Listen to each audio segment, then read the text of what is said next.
you sleep for a reason. You sleep partially because you need to clean up your networks and undergo processes like synaptic pruning. You also sleep because you need to clear out metabolic waste products through the lymphatic system.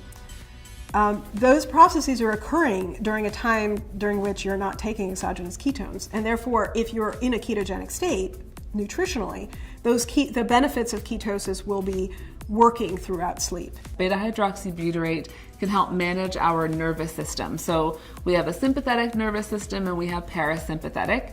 And in the sympathetic nervous system, that's our fight and flight mode. And our body, that's what we need to pull an all-nighter, to write an exam the next day, or meet a deadline, something like that. And in that fight and flight state, our body is producing cortisol, which is our stress hormone.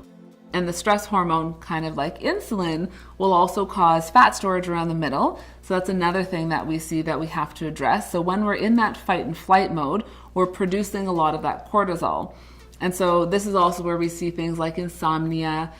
So we need to transition from sympathetic to parasympathetic, which is that calm nervous system. And what we have found is that beta-hydroxybutyrate can actually help maintain the balance between sympathetic and parasympathetic, and actually encourages that parasympathetic or the calm state. And in that calm state, we're not pushing cortisol, our stress hormone, and we're not in that sort of fight or flight state. It calms the nervous system down, will calm the cortisol levels as well. So the role of ketones with mood and sleep, it kind of taps in a little bit to what we were talking about with our nervous system. So one of the things with mood and with sleep is when we're in that constant sympathetic stress state where that fight or flight nervous system is activated, that's where we see a lot of anxiety. That's where we see a lot of cortisol, sort of an overstimulated nervous system, and that's where people get a lot of anxiety and insomnia because their brain is sort of racing at night. So the ability to tap into that parasympathetic nervous system and calm the nervous system down is essential for those individuals. We also have seen, though, that beta-hydroxybutyrate encourages the production of something called GABA, which is a neurotransmitter. It's a chemical messenger in the brain.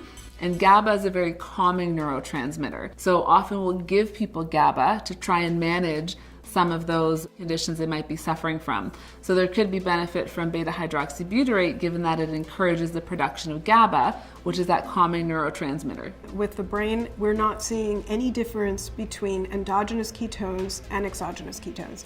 They seem to be accessing the same brain regions.